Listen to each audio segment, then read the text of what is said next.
Marami nang napagdaanan ng ating pera o ang Philippine Peso. Magmula sa barter tokens na may Javanese letters, magpasa hanggang banknotes in Spanish, English, then Filipino. Lahat ng ebolusyong ito ay dala ng napakaraming pagbabago sa politika, kultura at kasaysayan. Kaya naman hindi maikakaila na kung susuriing mabuti ang pagbabago ng Philippine Peso, parang pagtanaw at pagsusuri na rin sa ating malalim na nakaraan. Competitive fam, para sa video na ito, history lessons muna tayo. Dahil marami sa atin gusto ng pera, dapat alam natin ang pinagmulan nito. Kaya naman, don't forget to like and subscribe bago magpatuloy sa ating video. Bago pa man dumating si Magellan sa ating bansa noong 1521, may masigla at makulay na pamumuhay na ang mga sinauna at ninuno nating Pilipino. Ang ating mga ninuno, bago pa man sila matawag na Filipinos, ay nakikipag-barter na sa mga karatig na bansa, gaya ng China, Thailand, Java at Borneo. Magpapalitan sila ng mga kalakal gaya ng ginto, perlas, cotton o bulak. Hindi nagtagal at may umusbong na bagong porma ng barter. Dito na ginamit ng mga ninuno natin ang cowrie shells bilang pera sa loob ng ilang siglo. Gawa sa gold, jade, quartz at kahoy ang cowrie. Bukod sa cowrie shells, gold o ginto ang isa pa sa pangunahing currency noon. Likas at mayaman ng Pilipinas kasi sa ginto. Ginamit ang ginto para makagawa ng barter rings at coins na kung tawagin ay piloncitos. Gaya ng barya natin ngayon, ang piloncitos ay pabilog na parang beads na may flat na base o ilalim at may Javanese letter M at A inscriptions. Ang mga letrang MA sa piloncitos ay pinaniniwalaang representations ng pangalan ng Pilipinas bago dumating ang mga Espanyol sa bansa. Maaaring ang MA inscriptions ay kumakatawan sa sinaunang pangalan ng Pilipinas. Samantala, maraming eksperto naman ang naniniwala na ang MA ay mula sa mga katagang Mai or Mayi, isang salitang Chinese na pinaniniwalaan namang pangalan ng Pilipinas noon. Ayon kasi sa historical records mula sa China at Brunei, ang kanilang mga ninuno ay may sinasabing trade relations o nakikipag-barter sa Mai.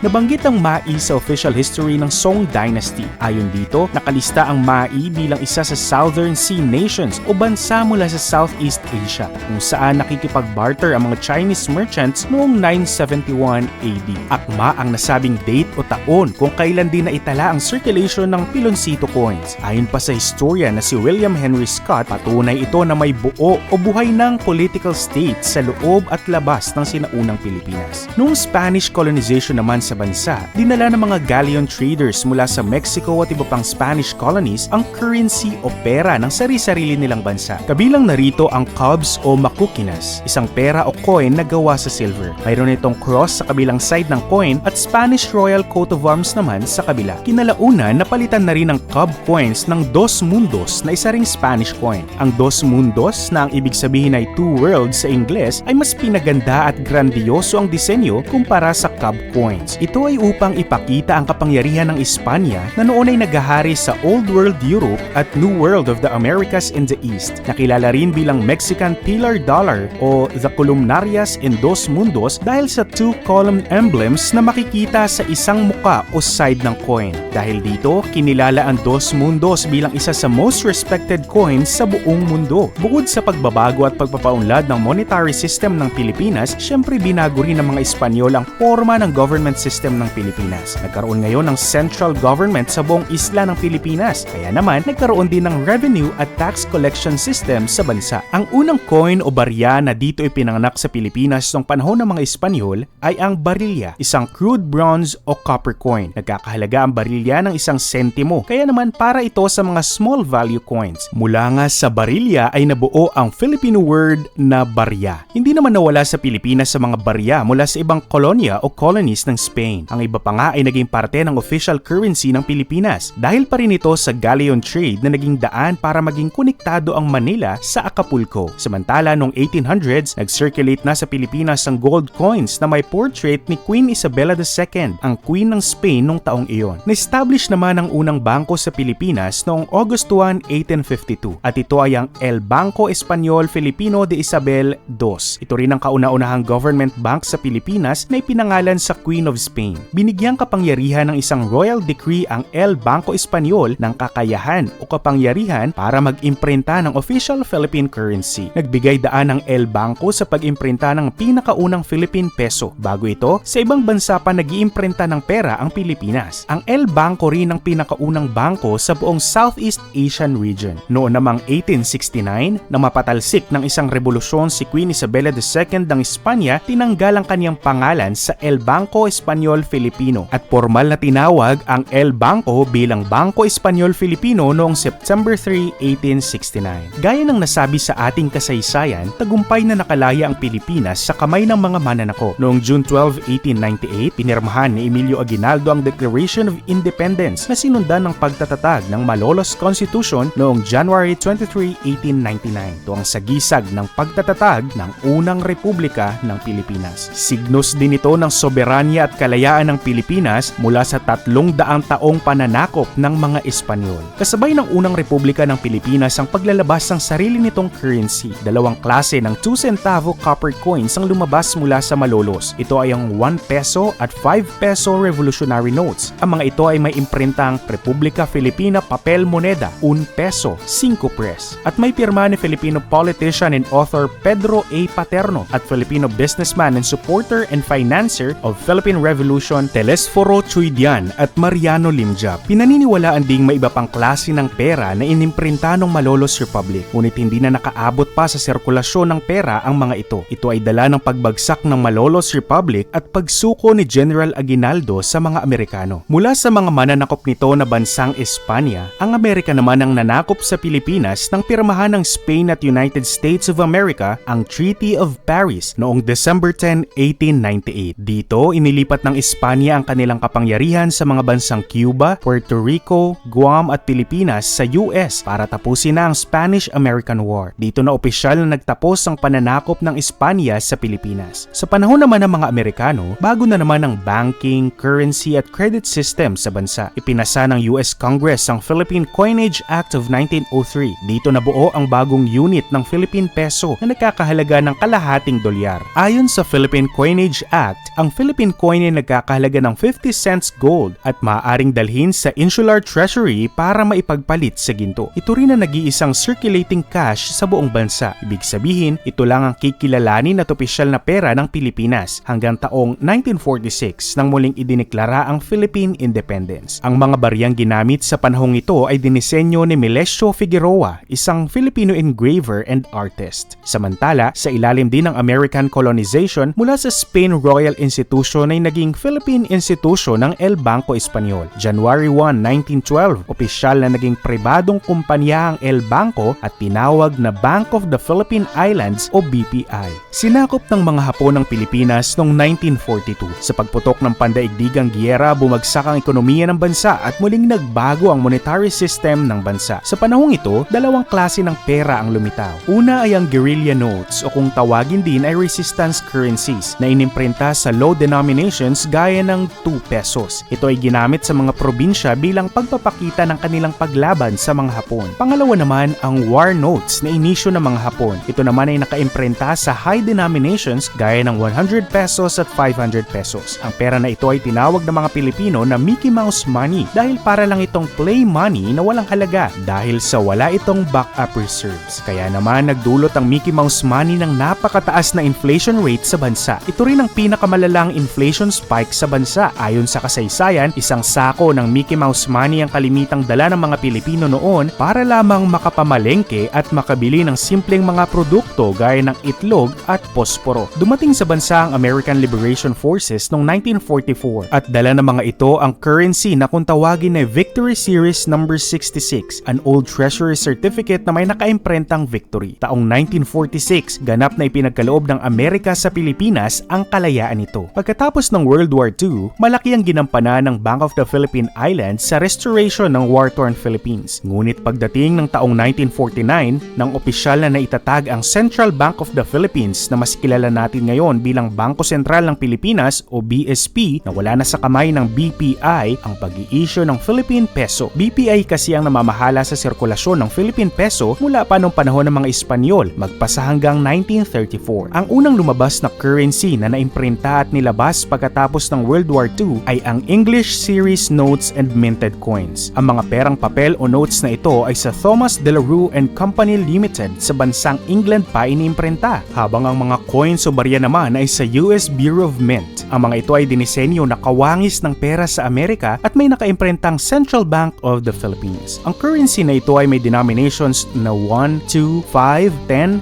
20, 50, 100, 200, and 500 pesos. Ang bawat note at coin ay may portrait o larawan ng mga Filipino heroes, habang sa likod naman makikita ang ilan sa mahalagang parte ng kasaysayan ng Pilipinas. Ngunit pagdating ng February 28, 1974, idineklara na wala ng halaga ang lahat ng English series notes and coins. Mapapansin na mula 1800s hanggang 1900s, ang mga banknotes ay functional in design. Ibig sabihin, hindi lang basta design ng mga nakalagay sa pera. Bagkus, ang mga design na ito ay isa ring security feature para maiwasan makopya ang pera at dumami ang peking pera. Halimbawa na security feature na ito ay ang watermarks at engravings na makikita sa pera. By the mid-20th century, mas lalong naging incorporated ang design ng pera para sa anti-fraud security features. Marami sa mga banknotes sa buong mundo ay naging mas makulay kasama ng detailed and unique designs. Gaya ng sa Pilipinas, marami sa mga banknotes sa buong mundo ay featured din ng kanilang mga national icons gaya ng pambansang bulaklak at marami pang iba. Ang ibang bansa pa nga ay ginawang contest ang pagdidisenyo ng kanilang pera, habang ang iba naman ay nag-imbita ng mga design studios at accomplished artists. Nakisabay naman ang Pilipinas sa artistic wave design ng mga pera. Dito na pumasok ang Filipino series na inilabas ng BSP noong 1969. Ang Filipino series ang Philippinization ng Philippine currency mula sa design nito na noon ay hango o inspired sa American dollars. Makulay ang Filipino series. Filipino ang gamit na lengguwahe at syempre, featured pa rin ang mga bayani ng Pilipinas at ilang bahagi ng Philippine history. Ang design na ito ang magiging inspiration ng Philippine currency sa mga susunod na taon. Mayroong denominations na 1, 5, 10, 20 at 100 pesos ang Filipino series, kung saan may limited circulation lang ang 100 peso bill. Equivalent to 4,000 pesos ang limited 100 pesos na ito sa pera natin ngayon. Demonetized na ang perang ito na Filipino series kasama ang English series noong 1974, kasabay naman ng paglabas ng Ang Bagong Lipunan series. September 21, 1972,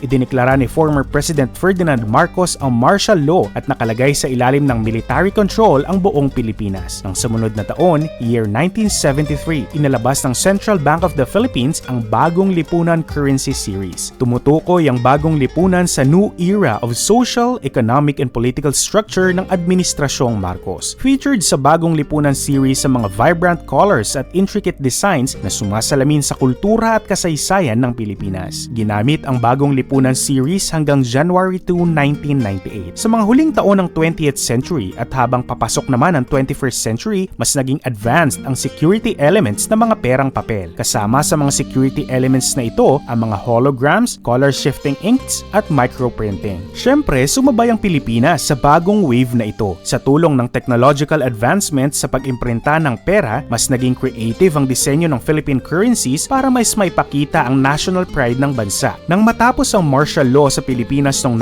1981, nagumpisang mag-develop ang BSP ng bagong currency. Highlighted sa design nito ang pinakabago at advanced na anti-counterfeiting features. June 2, 1985, inilabas ng BSP ang New Design Series. Highlighted sa New Design Series ang socio-political development ng bansa at mga kilalang leaders ng mga makasaysayang kaganapan sa bansa. Sa 5 peso banknote, featured si Emilio Aguinaldo. Sa 10 peso naman na nirelease isang buwan makalipas ang launch ng New Design Series, featured si Apolinario Mabini. At noong 1986 naman, nilabas ang 20 pesos banknote kung saan si Manuel Quezon naman ang bida. Pagkatapos naman ng 1986 People Power Revolution at ng bagong 1987 Constitution, inilabas ang 500 peso bill kung saan featured si slain Senator Benigno Aquino Jr. Taong 1991 naman nang ilabas ng Bangko Sentral ng Pilipinas ang 1,000 peso bill kung saan makikita sina World War II Filipino heroes Jose Jose Abad Santos, Jose Fallanes Escoda at Vicente Lim. Kasunod naman ng EDSA 2 noong 2001, ipinakilala ang 200 peso banknote kung saan makikita ang larawan ni former President Gloria Macapagal Arroyo habang nanunumpa bilang presidente sa EDSA Shrine. Si Gloria Macapagal Arroyo ang first in-office president of the Philippines na na-featured sa pera ng bansa. Sa likod ng 200 pesos naman, makikita ang kaniyang ama na si former President Diosdado Macapagal. Ang 200 peso banknote ang pinakahuling banknote na nirelease ng BSP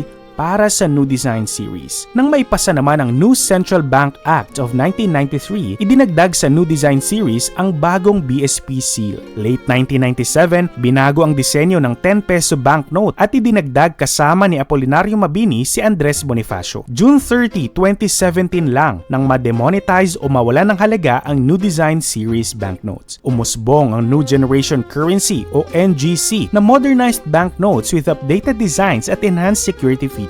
Halimbawa ay ang design ng 1,000 peso bill featuring the Tubataha Reef Natural Park, a UNESCO Heritage Site na makikita sa southeast ng Puerto Princesa, Palawan. Muling in-update ang NGC nitong 2020. This time, kasama na sa features nito ang accessibility para sa mga matatanda at may kapansanan sa paningin, at mas pinabagong anti-counterfeiting technology. April 2022 nang sinimula ng BSP ang circulation ng bagong 1,000 peso polymer banknotes, the Philippines first polymer banknote. Ang Philippine 1,000 peso polymer banknote ay nanalo pa nga ng Banknote of the Year Award for 2022 sa International Banknote Society o IBNS. Gawa sa polypropylene, isang synthetic resin na gawa sa polymerization ng propylene, ang 1,000 peso polymer banknote. Parang papel ang polymer, pero kasing tibay ito ng plastic. Noong 1990s, maraming bansa na ang gumamit ng polymer para sa kanilang banknotes. Australia ang unang bansang gumamit ng polymer sa lahat ng kanilang banknotes o perang papel. From 1992 to 1996, nagawa ng Australia ang shift to polymer. 1960s pa sinimula ng Australia ang pagde-develop ng polymer banknotes para maiwasan ang pamimeke ng kanilang pera. Ang mga bansang gumagamit ng polymer banknotes gaya ng Australia ay Canada, Fiji,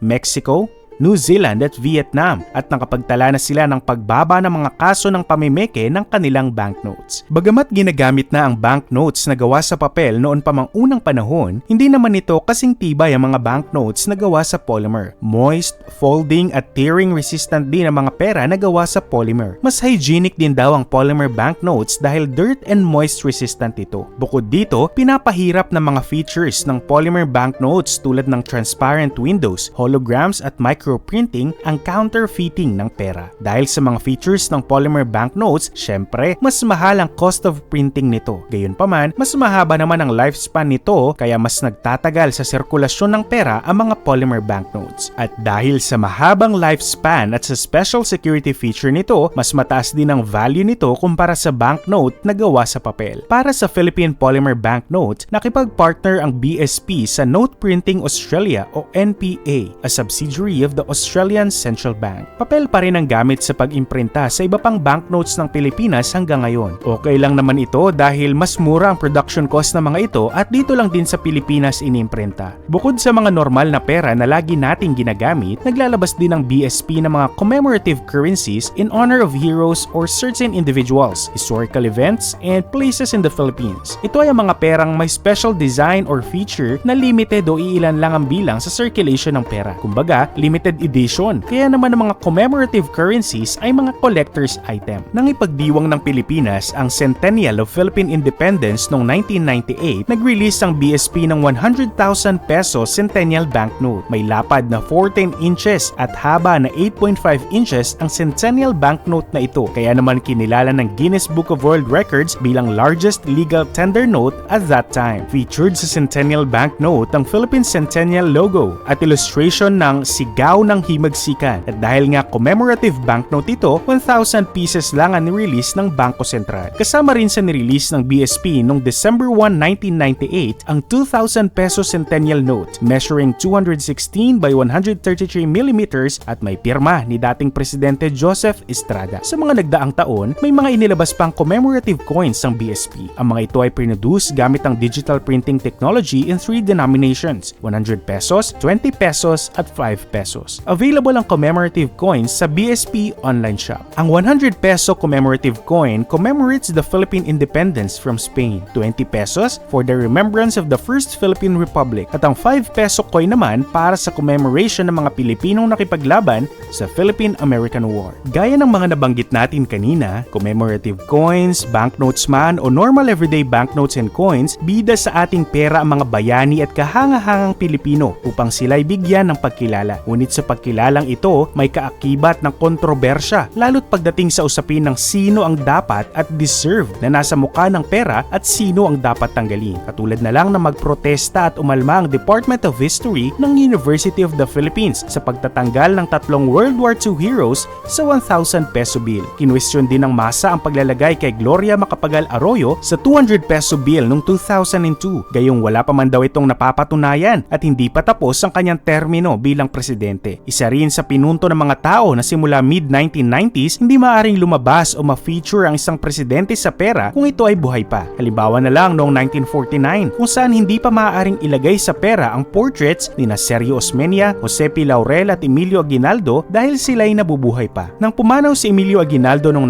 1964, sandaling makikita ang kanyang portrait sa lumang 2 peso bill taong 1974 kasama ng imahe ng Declaration of Independence noong June 12, 1898. Marami ang naniniwala na bago pa ang 1974, dapat na ilagay na sa Philippine currency ang mukha ni Emilio Aguinaldo bilang presidente ng First Philippine Republic. Year 1985, umpisang nakita ang portrait ni Aguinaldo sa mga 5 peso bill. Samantala, ang ating national hero naman na si Jose Rizal ay lumabas lamang sa 1 peso banknote noong 1969 pagkatapos mailipat si Mabini sa 10 peso bill. Ayon sa BSP, bagamat tradisyon na kasama ang ilang mga naging presidente sa pera ng Pilipinas, maraming factors ang kinukonsidera ng BSP sa pagpili ng tao o personalidad na dapat makita sa ating mga pera. Ginagawa nila ang selection process sa tulong ng iba't ibang organisasyon at autoridad. Dahil bukod sa pagiging isang status symbol para sa ating mga bayani, ang ating pera ay sumasalamin sa ating pinagsama-samang kwento at kasaysayan. Bawat isa sa ating mga Pilipino ay nakahawak na ng pera. Sa itong magandang oportunidad para kilalanin ang ating mga bayani at mga naging presidente. Hindi ba natin natanong sa ating mga sarili, ano nga bang itsura ni Mabini o ni Bonifacio? Baka nga marahil hindi ang mga history books ang nagtatak sa ating mga isipan ng mga wangis ng ating mga bayani. Marahil ito ay mga barya o pera na lagi nating nahahawakan o nakikita na nagpapaalala sa atin ng kanilang pagkatao. Mula dito, pinapaalala sa atin ng pera ang ating kasaysayan. Gaya na lang ng pag-alala natin sa ating kasaysayan sa videong ito. Sinasalamin ng ating pera ang mga historical and political milestones. Sinasalamin din ito ang ating kultura na humuhubog sa ating national identity. Ang mga maliliit na detalye sa ating pera ay hindi anti-counterfeiting features lang,